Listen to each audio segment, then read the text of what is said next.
जी, कभी ना बदलने वाला सच्चा और जिंदा खुदा परमेश्वर पिता, अल्फा ओमेगा आदि और अंत प्रभु जी, अब्राहम इसहाक याकूब का परमेश्वर, मेरा परमेश्वर,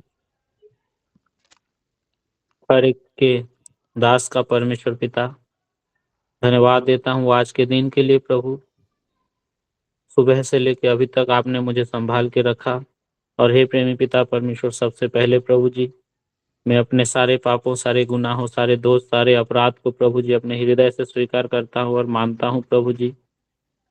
आपके बहे हुए पवित्र लहू से धो के सूची और पवित्र करे और मुझे शुद्ध बनाए, ताकि प्रभु जी मैं आज आपके पवित्र नाम को ले सकूं।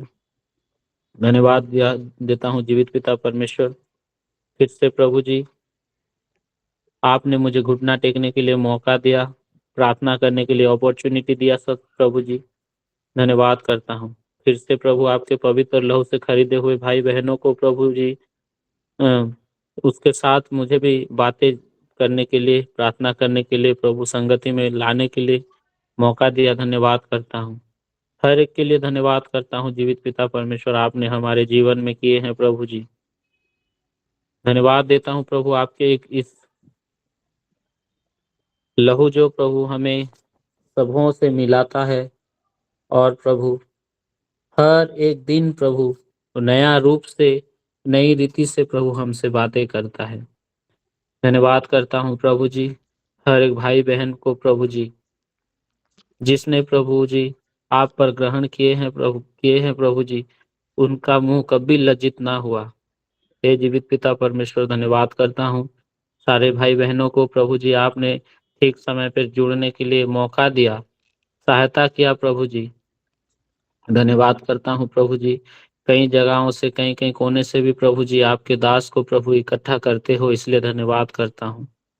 हे जीवित पिता परमेश्वर प्रभु जी, धन्यवाद करता हूँ महान पवित्र पिता, आप जो ऊंचे स्थान में वास करते हैं और पवित्र स्थान में रहते हैं परम पिता परमेश्वर प्रभु जी, आपके नाम स्तुति के योग्य है प्रभु। बड़े ही अद्भुत कार्य करने वाले हैं प्रभु जी। जीवित परमेश्वर पिता, मैं धन्यवाद करता हूँ प्रभु जी, मीटिंग को चलाने वाले आप हैं प्रभु। ये जो छोटी सी सेवा है प्रभु जी, मैं आपके हाथों में सौंपता हूँ। हर एक प्रकार की प्रभु रुकावटी से, शैतान की देखी अनदेखी अंधकार शक्ति से बचा के रखे प्रभु जी, आपके पवित्र लहू से बांध के रखे प्रभु जी। धन्यवाद करता हूँ जीवित पिता परमेश्वर, महान परमेश्वर प्रभु जी, ये जो ऑनलाइन मीटिंग में प्रभु जी हम जितने भी भाई बहन है प्रभु सहभागिता हमें आए हैं प्रभु जी, हर एक के हृदय में कार्य करे प्रभु जी।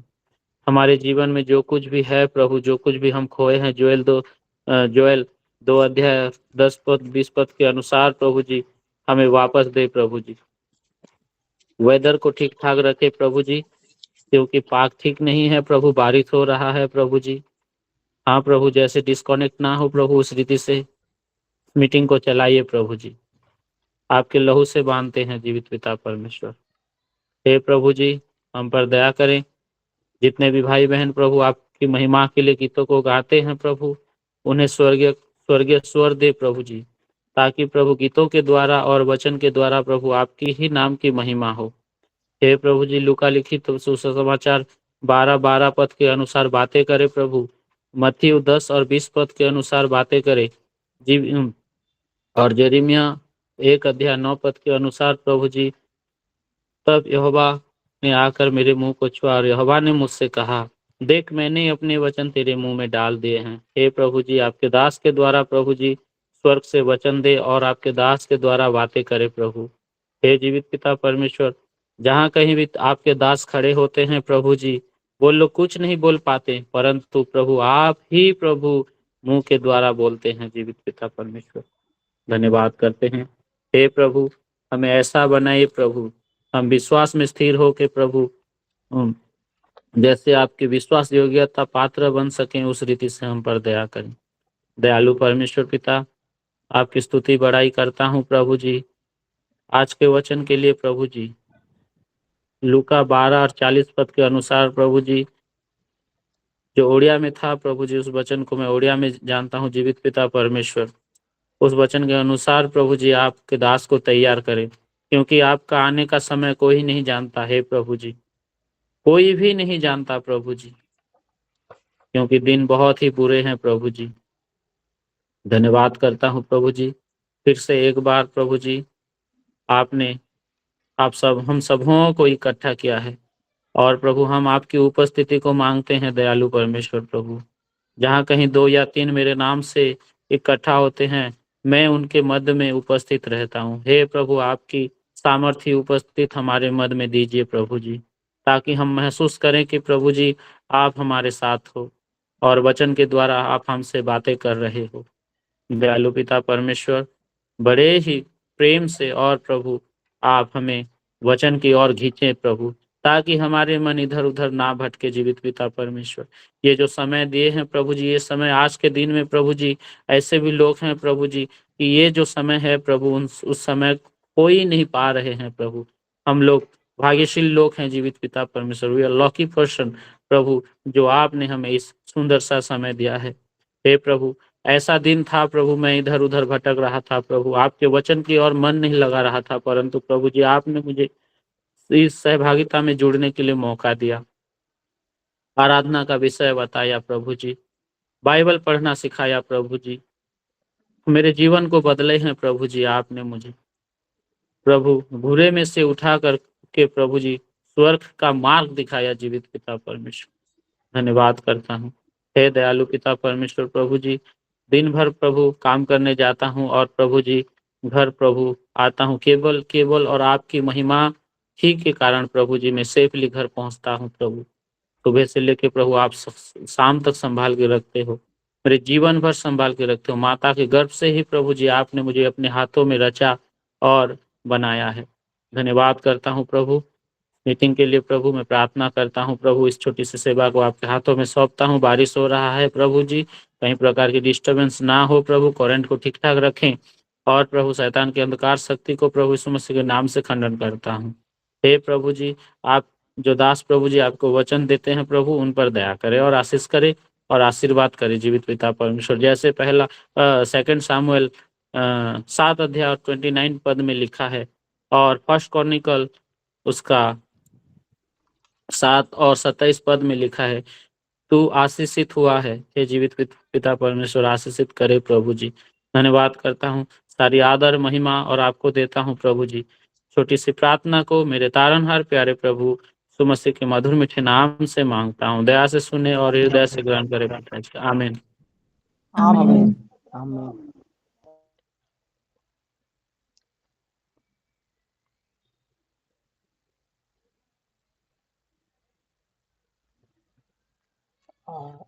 और सबको जय मसीह की।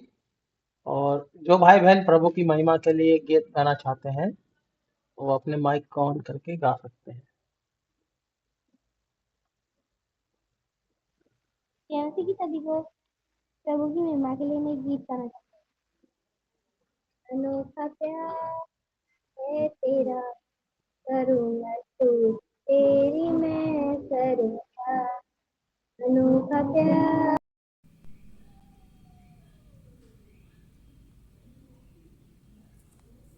दिया पुत्र मेरे किसी के लिए। अनोखा प्यार है तेरा, करूँगा स्तुति तेरी मैं सर्वदा। अनोखा प्यार है तेरा, करूँगा स्तुति तेरी मैं सर्वदा। जग में आया यीशु स्वर्ग छोड़ के, तेरा सारा दंड सह लिया उसने। जग में आया यीशु स्वर्ग छोड़ के, मेरा सारा दंड सह लिया उसने। थोड़े खा के क्रूस खा के यीशु ने मुझे मुक्ति और चंगाई दे दी है। थोड़े खा के क्रूस खा के यीशु ने मुझे मुक्ति और चंगाई दे दी है। अनोखा प्यार है तेरा, करूँगा स्तुति तेरी मैं सर्वदा। अनोखा प्यार है तेरा, करूँगा स्तुति तेरी मैं सर्वदा। अन्य वस्त्र सभी आस से दी मुझे उसने भर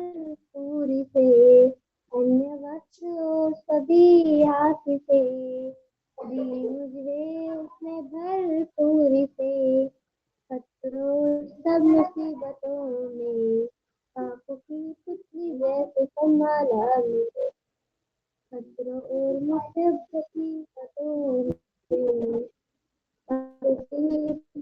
संभाला मुझे। अनोखा प्यार है तेरा, करूँगा स्तुति, अनोखा प्यार है तेरा।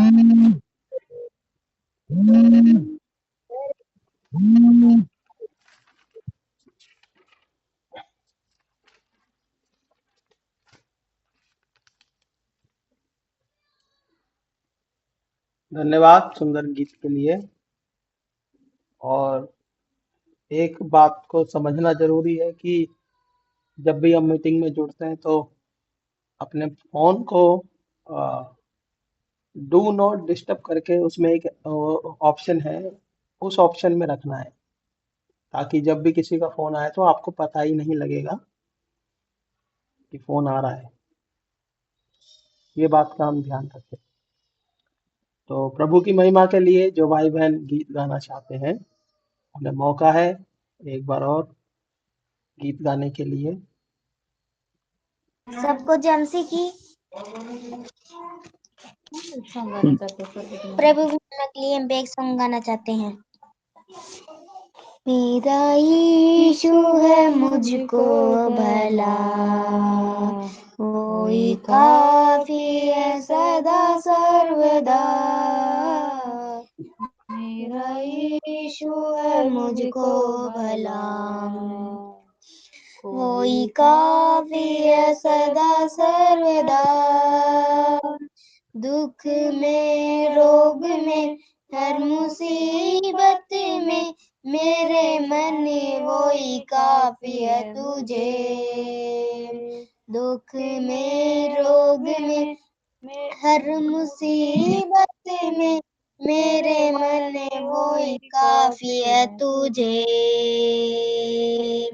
कलवरी के पहाड़ पर चढ़ा, था मुकुट कांटों का सिर पर। कलवरी के पहाड़ पर चढ़ा, था मुकुट कांटों का सिर पर। मेरी वेदना सब दूर करके मुझे नया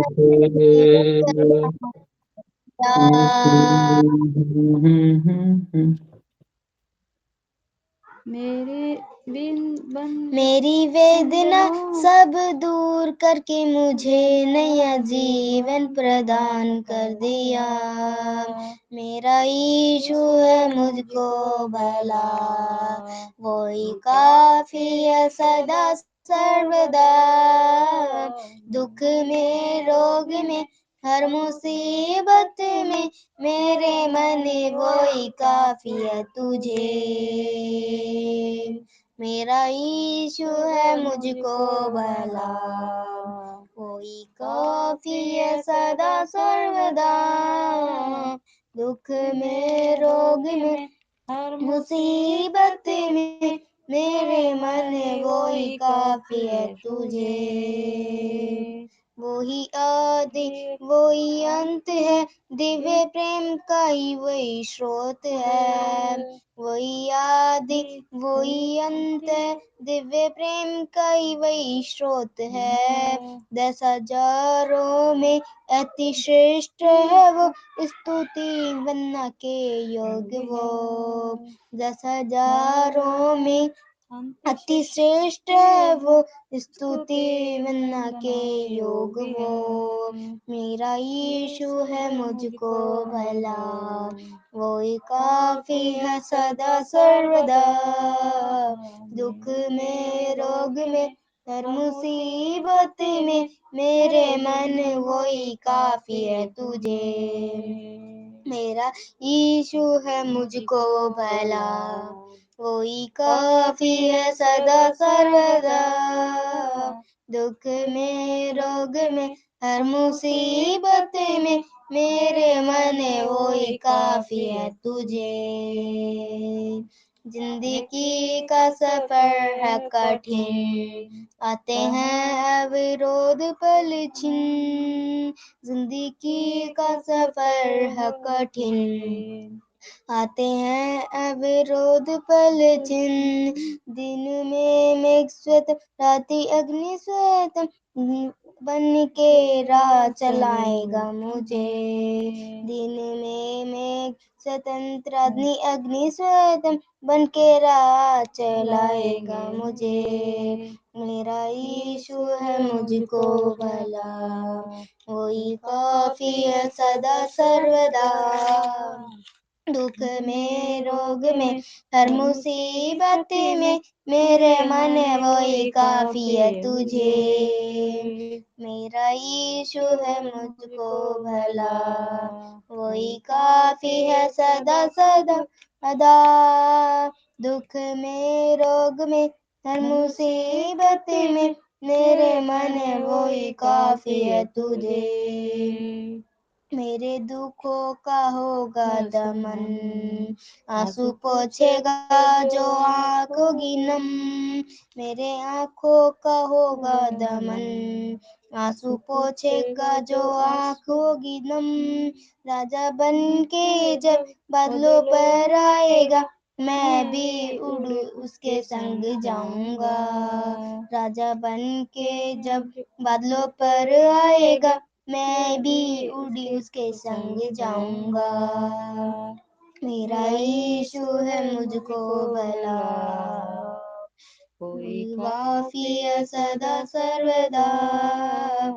दुख में रोग में हर मुसीबत में मेरे मन वही काफी है तुझे। मेरा यीशु है मुझको भला, वही काफी है सदा सर्वदा। दुख में रोग में हर मुसीबत में मेरे मन वही काफी है तुझे। आमीन। सबको जय। धन्यवाद सुंदर गीत के लिए।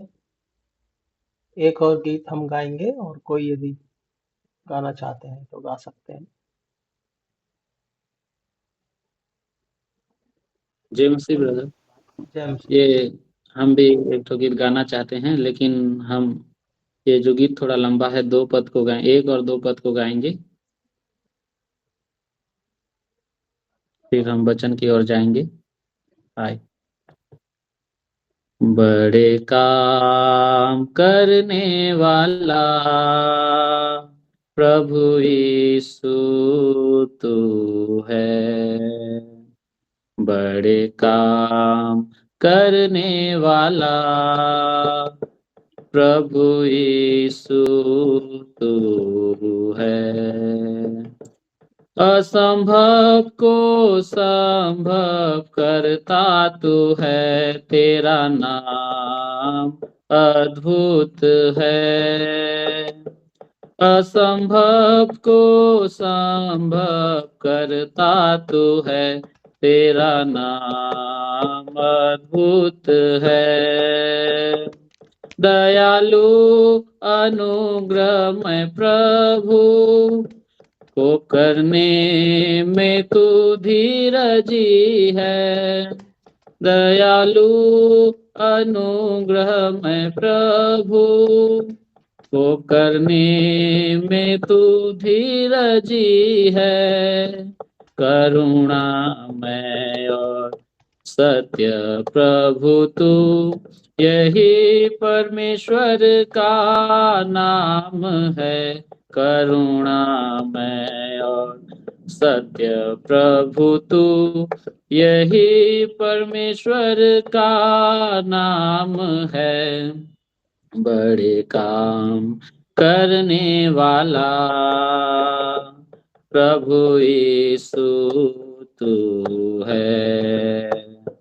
बड़े काम करने वाला प्रभु यीशु तू है। हजारों पीढ़ियों तक तू करुणा करता रहा है।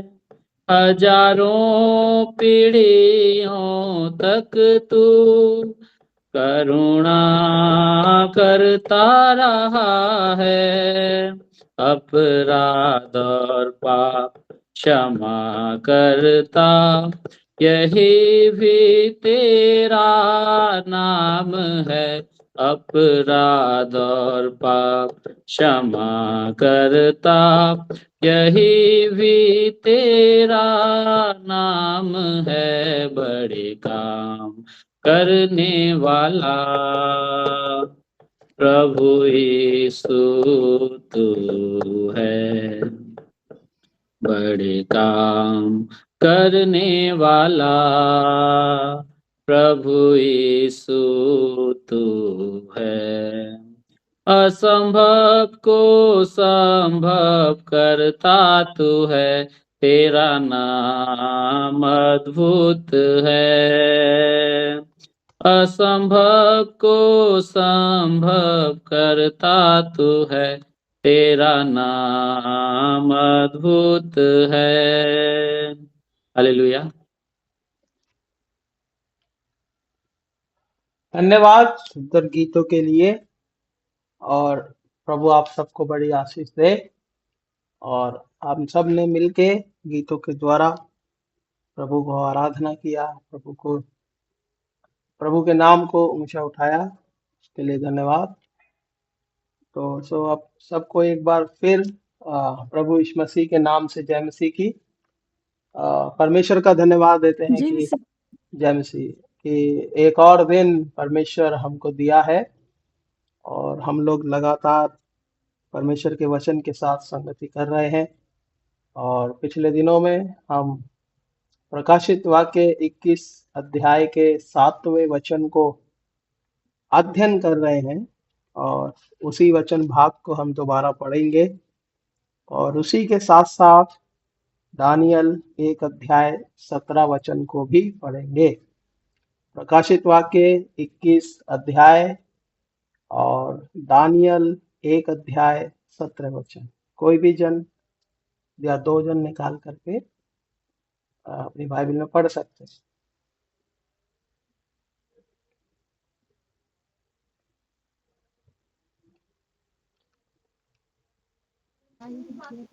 उसने उसकी सरपनाह को मनुष्य के अर्थात स्वर्गदूत के नाप से नापा तो 144 हाथ निकली। प्रकाशित वाक्य 21 अध्याय वचन 7 और दानियल पहला अध्याय वचन 17।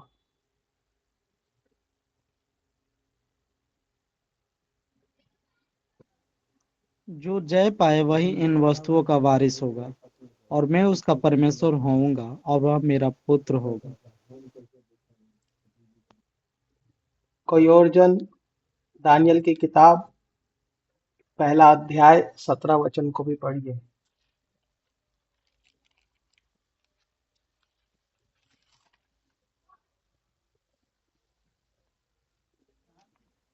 परमेश्वर उन चारों जवानों को सब शास्त्रों और सब प्रकार की विद्वाओं में बुद्धिमानी और प्रवीणता दी और दानियल सब प्रकार के दर्शन और स्वप्न का अर्थ का ज्ञानी हो गया। प्रभु इस पढ़े गए वचन पर आशीष दे। आइए हम प्रार्थना करें। प्रेमी अनुग्रहकारी ईश्वर, आपके चरणों में आते हैं और प्रार्थना करते हैं प्यारे प्रभु, आप हम सब पर अनुग्रह दिखाइए और जो वचन भाग हम अध्ययन करते हैं उसमें आपका अनुग्रह चाहते हैं। आपकी स्वर्गीय बुद्धि और स्वर्गीय समझ दीजिए और सुनने वाले कान, समझने वाला हृदय दे प्यारे प्रभु। आपकी दया चाहते हैं, जैसे आपने दानियल के साथ साथ उसके 3 मित्रों को भी बुद्धि और सब बातों में उसको योग्य ठहराया, वैसे ही प्यारे प्रभु हम भी आपके राज्य के लिए योग्य संतान बन सके। हम सबको आप तैयार करिए, आगे के समय को आपके हाथ में देते हैं। मैं भी अपने आप को आपके चरणों में रखते हुए ये प्रार्थना मसीह यीशु के नाम से मांगते हैं, आमीन। हम लोग आमीन। परमेश्वर के वचन में देख रहे हैं जयवंत जीवन जीने के विशेषता को। तो जयवंत जीवन जीने के लिए प्रकाशित वाक्य में जैसे कहा गया, जो जय पाएगा, हमें जयवंत होना है। और जिस समय प्रकाशित वाक्य जिस बात को लिख रहा है, वो उस समय की बात लिख रहा है जब प्रभु यीशु मसीह इस संसार में अपने आप को प्रकट करेंगे और अपने आगमन के विषय में। उस समय भी हमें जयवंत होने की जरूरत है, लेकिन वो समय के आने से पहले हम कैसे अपने जीवन में, अपने जीवन की परिस्थितियों में जयवंत हो सकते हैं, इस बारे में दानियल के जीवन से हम इस बात को सीख रहे हैं। तो ये जयवंत होने की सबसे पहली चीज है कि जब तक हम अपने जीवन में अलगाव का जीवन नहीं जिएंगे, तो हम जयवंत नहीं हो सकते। अलगाव का जीवन ही हमको जयवंत करता है। यदि हम संसार और संसार की शिक्षा, संसार की से प्रेम रख रहे हैं, तो हम कैसे जयवंत हो सकते हैं? अलगाव होना जरूरी है।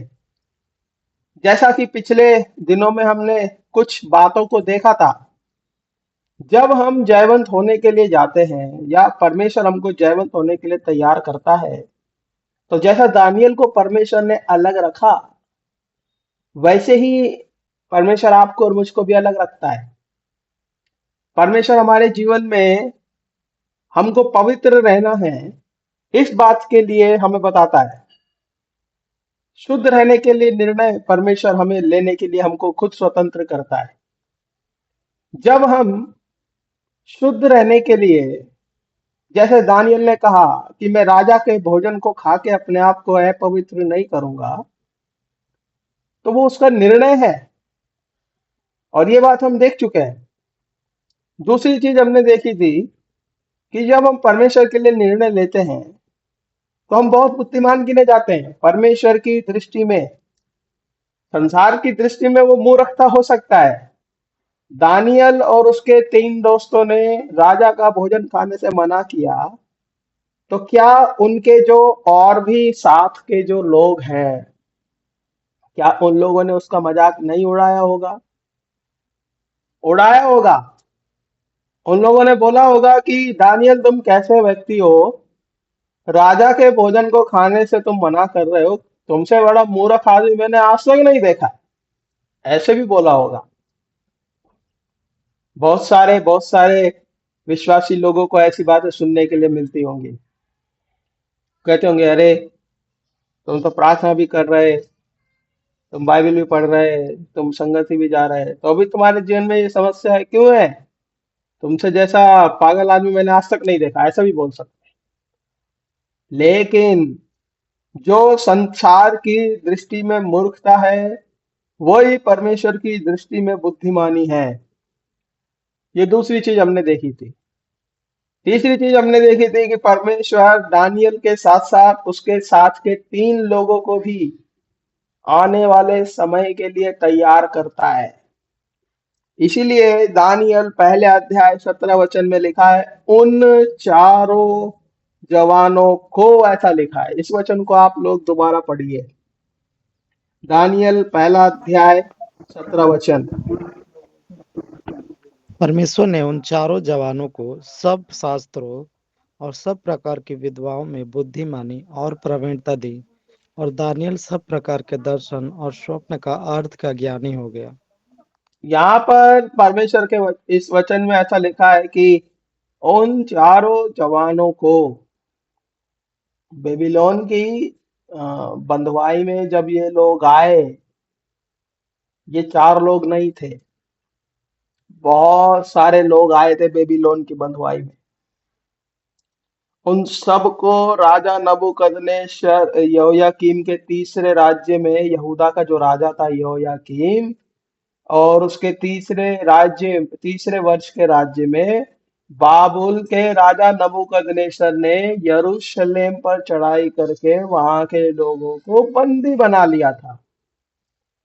और जब बंधुआई में आए, तो पूरे लोगों को बंधुआई में लेकर के आए। और उन बंधुआई के आए हुए लोगों में केवल बुद्धिमान, प्रवीण, सुंदर, निर्दोष, निपुण, ज्ञानी, विद्वान और भाषा जानने वाले और राजा के सामने हाजिर रहने वाले लोगों को नबूकदनेस्सर ने अलग रखा। उदाहरण के तौर से जब आर्मी की एग्जाम निकलती है या आर्मी की वैकेंसी निकलती है तो कितने लोग फॉर्म भरते हैं, लाखों करोड़ों लोग। ऐसे ही हुआ था वहां पे। तो दानियल के लिए इन 4 लोगों के लिए परमेश्वर क्या कहता है, इन 4 लोगों में, ये 4 लोग कैसे थे? ये 4 लोग अपने आप को पवित्र रखने का निर्णय लेने वाले लोग थे और ये परमेश्वर की दृष्टि में बुद्धिमान थे, लोगों की दृष्टि में नहीं थे। तीसरी बात, परमेश्वर इनको तैयार कर रहा था। चौथी बात आज हम देख रहे हैं, परमेश्वर ने इनके जीवन में डर नहीं दिया किसी भी प्रकार का। ये लोग निडर रहते थे। राज्य में, पूरे राज्य में 4 लोग थे जो डरे नहीं, जो बिल्कुल नहीं डरते थे। अभी तक वो ना तो राजा का स्वप्न जानते हैं और ना उसका अर्थ जानते हैं, लेकिन उन्हें भरोसा था कि सही समय पर परमेश्वर उनको काम में लेगा। हम पहले से ही तैयारी करते, लेकिन ये लोग कोई तैयारी नहीं की। प्रभु निश्चय ही उनकी सहायता करेगा, ये लोग जानते हैं। हाँ, स्थिर एक विचार है कि राजा आदेश आदेश जो देता है वो सबके लिए होता है। दानियल और उसके मित्रों को लोग ढूंढ रहे होंगे, ढूंढ के लाओ और लाकर उनको घात किया जाए। फिर भी इन 4 जवान लोगों के जीवन में डर नहीं है, कोई भी डर का चिन्ह दिखाई नहीं दे रहा। जयवंत जीवन का एक ये चिन्ह है, ये एक निशानी है कि हम डरते नहीं है। केवल केवल पाप हमसे ना हो, इस बात को छोड़ो, और किसी बात से यदि हम डर रहे हैं तो बहुत खतरनाक है। कोई डर उनके जीवन में नहीं है। हम सबके जीवन में कितना डर रहता है। हाँ, आदम को परमेश्वर ने बोला, हे आदम कहाँ है, मेरे सामने आओ, मेरे से बात करो। तो आदम बोलता है कि मैं तेरी आवाज सुन के ही डर गया था। तो उनका जीवन ऐसा नहीं है। हाँ, उनका जीवन कितना परमेश्वर के लिए समर्पित जीवन, कैसा परमेश्वर के लिए उनका जीवन है। पतरस इस अनुभव को लिख रहा है। दूसरा पतरस 2 अध्याय का 8 या 9 वचन है शायद, पढ़िए उसको। दूसरा पतरस 2 अध्याय का 8 या 9 वचन, 8 और 9 को पढ़ लीजिए।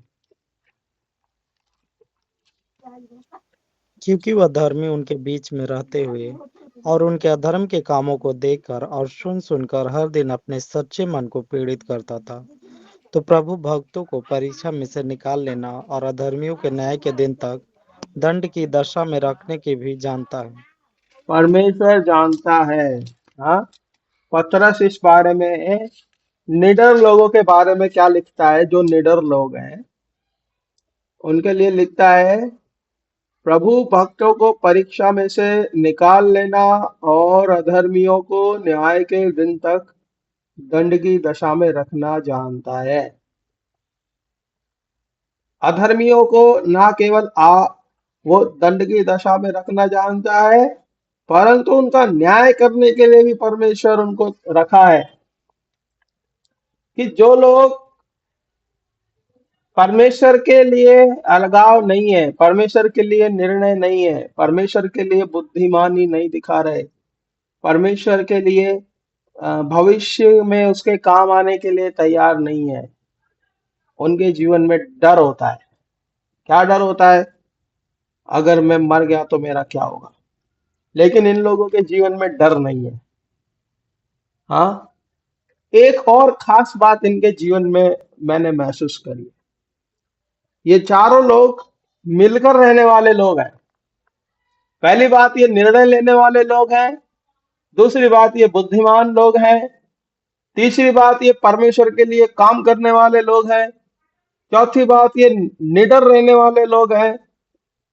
पांचवी बात, ये मिलके रहने वाले लोग हैं। भाई, मिलके रहना,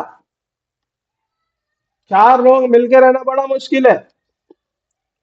एक घर में यदि मैं, मेरी पत्नी और मेरे दो बच्चे हैं, यदि हम परमेश्वर के वचन को नहीं जानेंगे, हम परमेश्वर को नहीं जानते, तो हम लोग कभी एक नहीं रह सकते।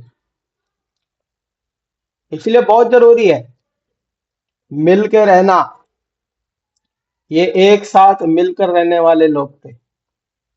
हाँ, दानियल परमेश्वर के द्वारा चुना हुआ व्यक्ति था। वो एक जरिया था जिसके द्वारा स्वप्न बताया जाना है। लेकिन परमेश्वर ने इन चार जवानों को प्रार्थना करनी पड़ी। उन सबों को इसमें भाग लेना पड़ा। सहभागिता, मिलकर रहना सहभागिता को दिखाता है। हम में से कितने लोग हैं जो सहभागिता को याद रखते हैं? बहुत जरूरी है। क्यों परमेश्वर ने इनको बुद्धिमान बनाया?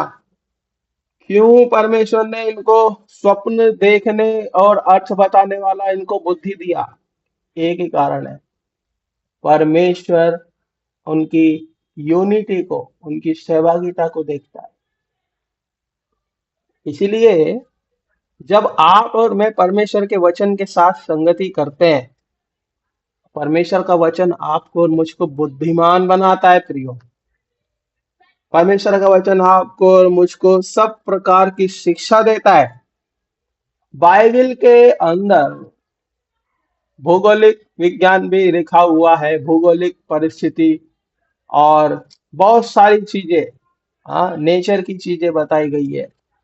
आयुब की किताब में जल चक्र, जो हमको 5वीं क्लास में पढ़ाया जाता है, वो भी बताया गया है।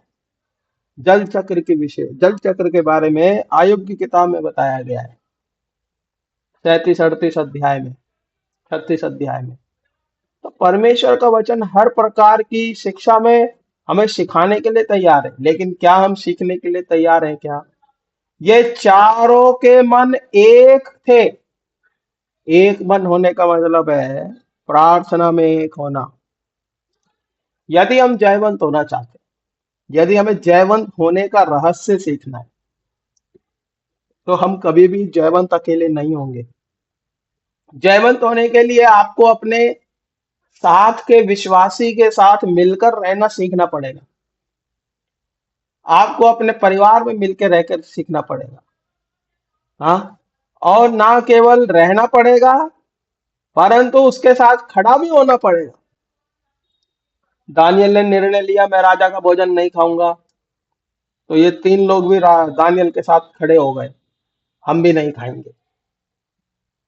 हमारे घर में यदि कोई बोले, अरे मैं ऐसा नहीं करूंगा, तो 4 लोग उसको, अरे तू क्यों नहीं करेगा, तुम्हें करना पड़ेगा। बहुत सारी चीजें, बहुत सारी चीजें। मैं उन बातों में नहीं जा रहा हूं, मैं ये बात बता रहा हूं कि क्या हम मिलकर के रह रहे हैं? बहुत जरूरी है। क्यों मिलकर के रहना? मिलकर रहने का एक और गुण है, हाँ? हम एक दूसरे की मदद करते, एक दूसरे का भार उठाते, हम एक दूसरे को अकेला नहीं छोड़ते। इन चारों ने एक दूसरे को अकेला नहीं छोड़ा कभी भी। हाँ, पढ़िए गलातियों की पत्री 6 अध्याय का पहला और दूसरा वचन पढ़िए। गलातियों की पत्री 6 अध्याय का पहला और दूसरा वचन।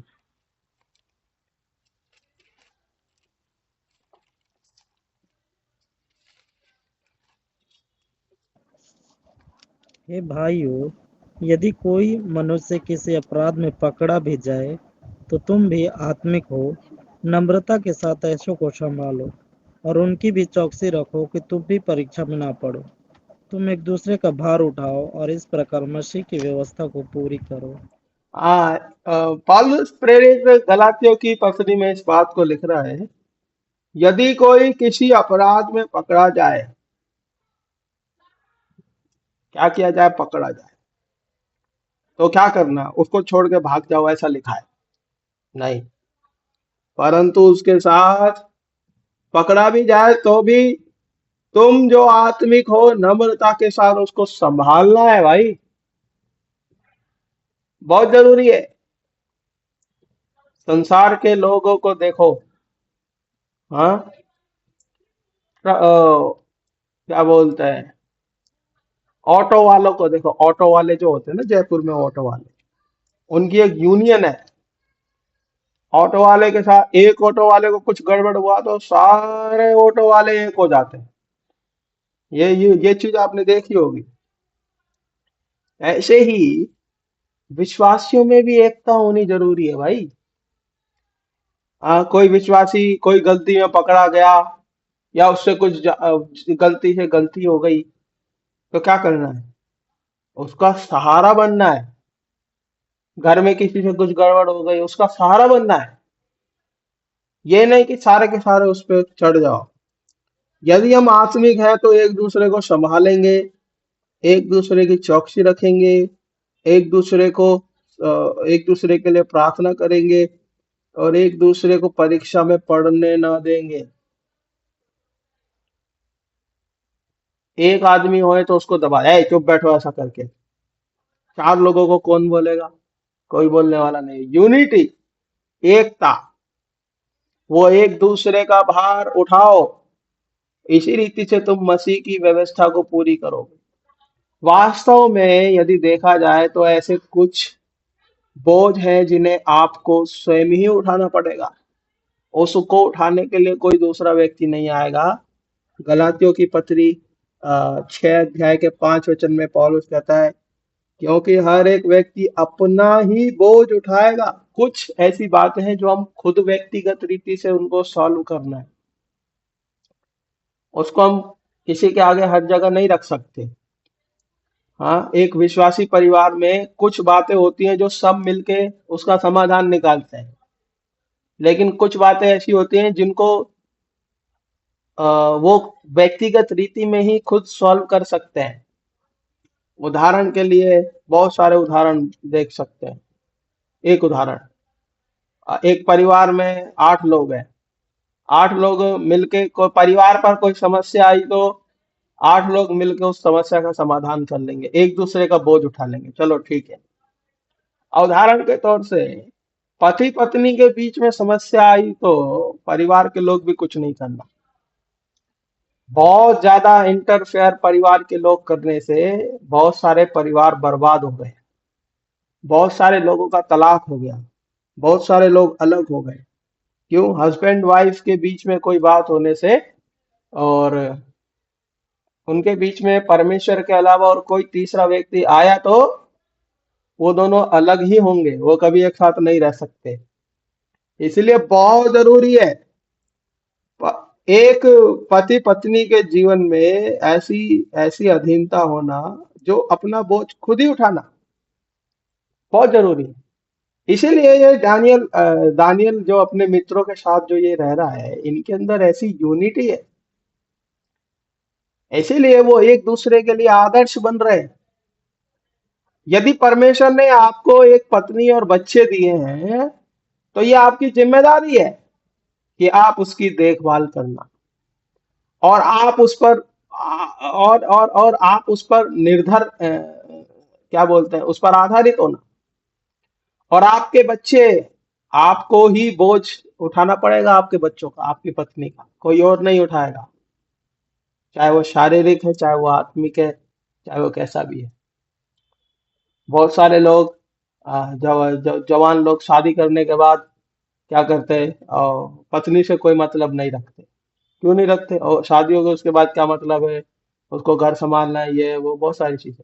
अरे वो हर एक बात के लिए आप पर आधारित है भाई, जिससे उसका शादी हुआ है उसी पर वो आधारित होना। इसीलिए एक दूसरे का बोझ उठाने वाला, एक दूसरे की मदद करने वाला हमें बनना है। आत्मिक रीति से हमारा बोझ मिलकर उठाया जाना चाहिए। हमें अपना बोझ बांटना चाहिए।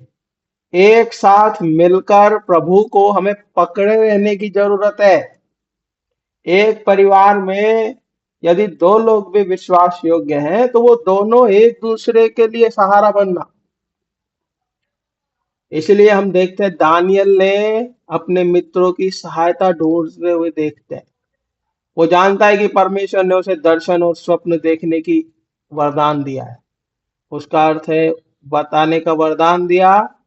और हम देखते हैं कि पहले तो उसने स्वप्नों को समझा, उसका अर्थ बताया और बताने का अवसर मिला होगा। और कई लोग दानियल के पास उसके स्वप्न का अर्थ खोजने निकलवाने आए होंगे।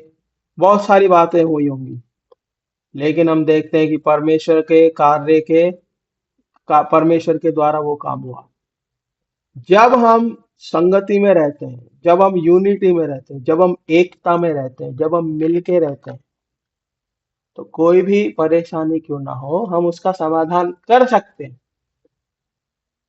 यदि हम अलग अलग हुए तो बड़ा मुश्किल है। यदि आप और मैं जयवंत होना चाहते हैं तो हमें प्रार्थना की संगति को प्राप्त करना बहुत जरूरी है। प्रार्थना की संगति बोले तो प्रार्थना करना, एक दूसरे के लिए प्रार्थना करना बिना हिचकिचाए। हाँ, कोई बोले आई तुम प्रार्थना करो, तुरंत प्रार्थना करना। कोई बोले तुम ये काम करो, तुरंत काम करना। हाँ, इसमें कोई कठिन बात नहीं है। जब हम स्टार्टिंग की सेवा में थे, जब हम नए नए सेवा में आए थे, तो एक भाई थे। वो हमको क्या बोले, कुछ भी हो जाए मिल के काम करना, नहीं बोलना। मिल के काम करने से परमेश्वर खुश होता है। मिल के काम करने से हम परमेश्वर को प्रसन्न कर सकते हैं। मिल के काम करने से, मिलकर रहने से हम परमेश्वर से प्रार्थना कर सकते हैं। और यही चीजें कलीसिया के सिद्धांत में लागू होती हैं। यही चीजें एक परिवार में लागू होती हैं। यही चीजें बाहर मित्रता है, संसार के साथ नहीं, लेकिन आत्मिक लोगों की मित्रता में यही चीजें लागू की जाती हैं कि जयवंत होने का एक ही रहस्य है, एक साथ मिलकर के रहना। यदि हम मिलके नहीं रहे तो विश्वास में कमजोर हम पड़ जाएंगे प्रियो। विश्वास में हम गिरते चले जाएंगे। क्या हम विश्वास में कमजोर होना चाहते हैं? यदि हम मिलके नहीं रहे तो विश्वास में कमजोर होंगे, बहुत ज्यादा गिर जाएंगे। हाँ, यदि एक गिरेगा तो दूसरा उसको उठा लेगा, ऐसा बाइबल में लिखा है। यदि दो जन एक संग चले तो वो अच्छे से चल सकते हैं। दो जन एक दूसरे का भार उठा सकते हैं, एक साथ रह सकते हैं। एक दूसरे का भार उठाने वाला हमें बनना है। हाँ, परमेश्वर ने हमें रखा है और प्रभु यीशु मसीह के साथ रहते हुए हम लोग एक दूसरे के लिए विश्वास का कारण बनना है। हाँ, पति के द्वारा पत्नी विश्वास करेगी और पत्नी के द्वारा पति विश्वास करेगा, ऐसा बाइबल कहती है। हाँ, इसीलिए परमेश्वर के वचन में यदि यूनिटी नहीं है, यदि सहभागिता नहीं है, तो हमारी जो सहभागिता है वो फिर क्या काम की। पौलुस बड़ा अच्छा लिखता है। पौलुस ने इतनी सारी बातें लिखी है, बहुत सारी। पौलुस लिखता है तुम जब इकट्ठे होते हो ना, तुम्हें झगड़े होते हैं। तुम जब इकट्ठे होते हो तो बलवा होते हैं। तुम जब इकट्ठे होते हो तो चुगली होती है। तुम जब इकट्ठे होते हो तो लड़ाई झगड़े होते हैं। कुलुसियों की कलीसिया में ये बात लिखता है, तुम्हारे इकट्ठा होने से लड़ाई होती है, झगड़े होते हैं। केवल तुम खाने के लिए इकट्ठा रहो, ऐसा भी लिखता है। तो परमेश्वर के घर में हम किस लिए इकट्ठा हो रहे हैं, ये बात हमको समझ रही। क्या हम एक दूसरे के विश्वास को बढ़ाने के लिए इकट्ठा हो रहे हैं क्या? हाँ, तो हम देख रहे हैं कि कैसे हमें इकट्ठा होना है। जब हम एक साथ मिलकर रहते हैं तो हम जयवंत होते हैं। हमें मिल के रहना है। दानियल के जीवन से हम ये सीख रहे हैं। दानियल और उसके मित्रों के जीवन से हम ये सीख रहे हैं, एक दूसरे के विश्वास को हमें बढ़ाना है। और दानियल के जीवन से हम ये सीख रहे हैं। एक और वचन पढ़िए, दानियल की किताब 1 अध्याय और उसका 17 वचन हमने पढ़ा है ना, 18 पढ़िए।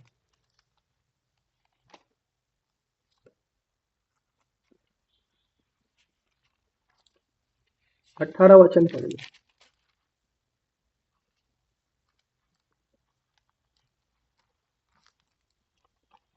दानियल 1 अध्याय 18 वचन। तब जितने दिन के बाद नबूकदनेस्सर राजा ने जवानों को भीतर ले आने की आज्ञा दी थी, उतने दिनों के बीतने पर खोजों का प्रधान उन्हें उसके सामने ले गया। जितने दिन बीत गए, अर्थात कितने दिन के लिए उनको भोजन दिया गया था? हाँ,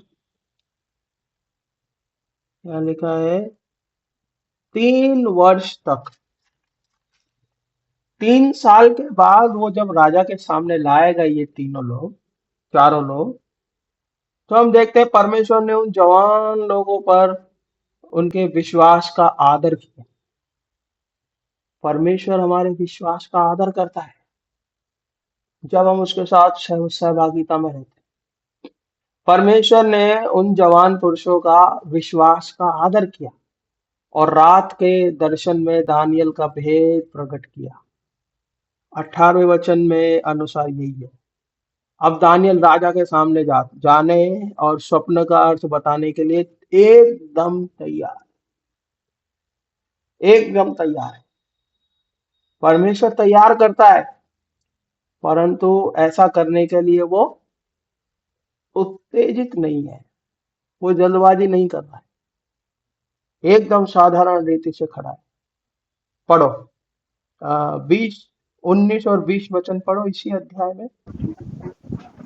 राजा उनसे बातचीत करने लगा और दानियल, हनन्याह, मिशाएल और अजर्याह के तुल्य उन सब में से कोई न ठहरा।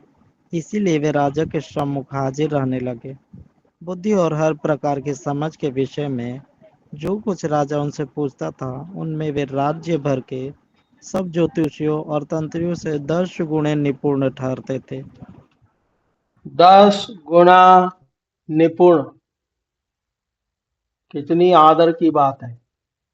परमेश्वर ने इनके विश्वास योग्यता का आदर किया। परमेश्वर ने इनके जीवन में जो इन्होंने निर्णय लिया उसका आदर किया। परमेश्वर ने जो इनके समर्पण का आदर किया। परमेश्वर ने इनका जो निडर जीवन है, परमेश्वर के लिए बिल्कुल निडर रहेंगे चाहे कुछ भी हो जाए, उस चीज का परमेश्वर आदर किया। परमेश्वर ने इनका इसलिए आदर किया क्योंकि इन्होंने ठान लिया हम अलगाव का जीवन जी। हाँ, परमेश्वर ने इनकी सहभागिता को देखा, यूनिटी को देखा। परमेश्वर ने देखा, अरे ये चारों लोग कितना मिलके रह रहे हैं, मैं इनसे बड़ा खुश हूं। परमेश्वर ने उनको क्या किया? 10 गुणा निपुण ठहराए। क्या हम में से हो सकते हैं? इनके पास इतनी बुद्धि है। दानियल जानता है राजा के साथ क्या होने वाला है, लेकिन दानियल ने नहीं बोला, चुपचाप रहा। हम देख सकते हैं कि कैसे परमेश्वर के लिए वो प्रशंसा का और धन्यवाद से भरा हुआ उनका जीवन है। हम देख सकते हैं कि कैसे इन इन वचनों में, हाँ, कि वो प्रार्थना से हम देख सकते हैं, हाँ, कितना अद्भुत जीवन है उन लोगों का। इसीलिए परमेश्वर से जब दानियल प्रार्थना करता है, दानियल 2 अध्याय के 20 वचन से 23 वचन आप पढ़ लेना समय निकाल के, उनकी प्रार्थना हम देख सकते हैं। हाँ, हम अक्सर गलती करते हैं। हाँ, हम अक्सर गलती ढूंढते हैं, हम हमेशा कमी निकालते हैं एक दूसरे में, नहीं तुम अच्छा नहीं है, तुम बेहतर नहीं, तुम फलाना नहीं। लेकिन परमेश्वर जब हम पर कोई बात प्रकट करता है तो वो गलती नहीं निकालता, वो ये देखता है कि हम कितने विश्वास योग्य हैं।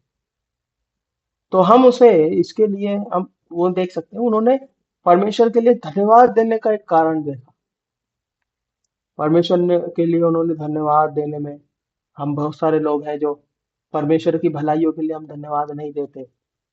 परमेश्वर ने हमें बुद्धि दिया, उसके लिए धन्यवाद नहीं देते।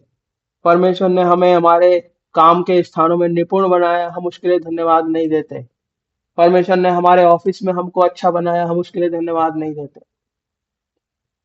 एक उदाहरण मैं अपने जीवन से बताता हूँ। जब मैं एनके इंडिया रबर कंपनी में जब काम करते थे, तो वहाँ के लोग ऑफिस के जो लोग थे वो बोलते, यार तुम्हारा काम एकदम परफेक्ट रहता है यार, तुम टाइम से टाइम काम करते हो।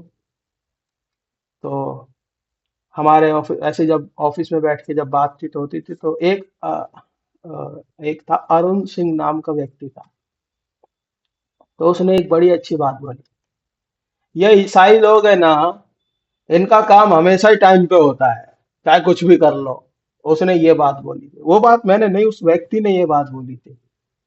ये मसीह लोग जो है ना, ये विश्वासी लोग, यीशु मसीह वाले है ना, इनका काम हमेशा टाइम पे होता है। तो मैंने एक बात बोली, देखो भाई, सारे मसीह एक जैसे नहीं होते। मैं परमेश्वर का वचन पढ़ता हूँ, इसीलिए मेरे काम निपुण है। परमेश्वर है मेरे साथ इसीलिए, वरना हमारे अंदर कोई योग्यता नहीं।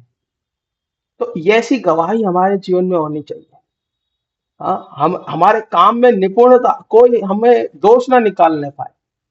आज एक विश्वासी के जीवन में देखो तो झगड़े हैं, लड़ाइयां हैं, बुराइयां हैं, और तमाम प्रकार की बातें में वो फंसे हुए हैं। हाँ, इधर से उधर की बातों में फंसे हुए हैं। लोग आपके जीवन से क्या सीख रहे हैं? क्या गवाही है आपके जीवन से? इसलिए क्या आप हर एक बात में परमेश्वर के लिए धन्यवाद के योग्य ठहर रहे हो क्या? क्या आप एक दूसरे के लिए आदर्श बन रहे हो क्या? क्या एक दूसरे के लिए उत्साह का कारण ठहर रहे हो क्या? बहुत जरूरी है एक दूसरे के लिए हम आशीष का कारण बनना। हाँ, धन्यवाद देने वाला जीवन उनका था। उन्होंने किसी बात में घमंड नहीं किया, उन्होंने हर बात के लिए परमेश्वर को धन्यवाद दिया। उनके जीवन में उतावली नहीं थी, इसीलिए परमेश्वर ने उनको 10 गुना निपुण बनाया है।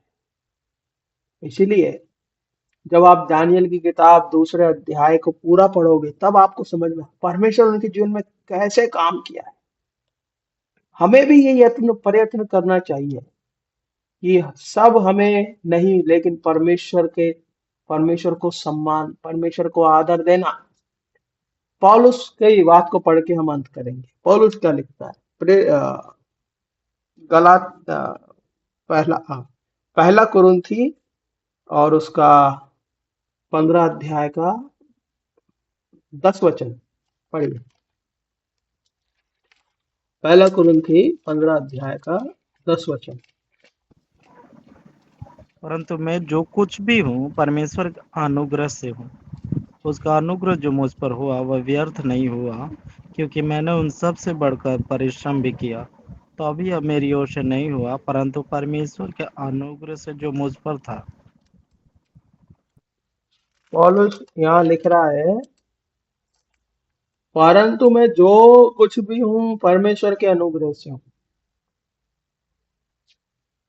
कितना परमेश्वर को ये लोग धन्यवाद दे रहे हैं। हम परमेश्वर को धन्यवाद दे रहे हैं क्या? परमेश्वर ने हमें अच्छी जीवन में रखा, हम उसके लिए धन्यवाद दे रहे हैं क्या? परमेश्वर ने हमें अच्छा परिवार दिया, हम उसके लिए धन्यवाद दे रहे हैं क्या? संडे स्कूल जब हम सिखाते थे, संडे स्कूल के बच्चों को जब चर्च में थे, तो वहाँ एक गीत हम गाया करते थे। हाँ, कितना प्यारा यीशु कभी ना लड़ा, हम भी किसी से कभी ना लड़े। उसमें एक लाइन थी, मम्मी और पापा भाई बहन, ऐसा करके वो लाइन थी। वो सब हमको परमेश्वर ने दिया है। माँ बाप दिए, भाई दिया, बहन दिया, पत्नी दिया, बच्चे दिया, सब परमेश्वर दिया है हमको। तो क्या हम उन बातों के लिए उसको धन्यवाद दे रहे हैं क्या? ये संडे स्कूल में सिखाया जाता था। और पौलुस इस बात को कह रहा है, मैं कुछ भी नहीं हूं, परमेश्वर के अनुग्रह से हूं, और उसका अनुग्रह मुझ पर जो हुआ वो बेकार नहीं है। क्या हम भी इस बात में परमेश्वर की महिमा करते हैं क्या? हाँ, किसी ने बोला कमाएंगे नहीं तो खाएंगे क्या? अरे कमाने के लिए जिंदा भी तो रहना जरूरी है ना। जिंदा ही नहीं रहोगे तो कमाओगे किसके लिए? इसीलिए परमेश्वर हमको जीवित रखा है, उसके लिए हमें उसको धन्यवाद देना है। दानियल के जीवन में कभी घमंड नहीं आया। एक विश्वासी के जीवन में यदि उसको परमेश्वर के प्रति आभार प्रकट करना है, परमेश्वर का आभारी होना है, तो हर बात में परमेश्वर का धन्यवाद ही रहना है। दानियल रहा, दानियल के तीनों मित्र उसके धन्यवादी, परमेश्वर के धन्यवादी रहे हैं। प्रभु हमारी सहायता करे। इन बातों को हमने देखा है कि अलगाव का जीवन जीना हमारे लिए विजय को लेकर के आता है, और जब हम जयवंत होते हैं तब हम शुद्धता के लिए अलग होते हैं, और हम ईश्वरीय बुद्धिमानी ईश्वर की दृष्टि में बुद्धिमान बनते हैं। भविष्य के लिए परमेश्वर हमें तैयार कर और हमारे जीवन में निडर रहने वाला आत्मा देता है। और हाँ, पांचवी चीज, हमें मिल के रहना सिखाता है। और छठी चीज, हमारे विश्वास को बढ़ाता है। और सातवीं चीज, हमारा हृदय को धन्यवादी बनाता है। यह है एक जयवंत विश्वासी का जयवंत जीवन। तो क्या ये सब चीजें हम अपने जीवन में रखे हैं? तो हम प्रभु के लिए बहुत आभारी हो। तो प्रभु हमारी सहायता करे और इन वचनों पर प्रभु बड़ी आशीष दे। आइए हम प्रार्थना करेंगे। सबको जय मसीह की।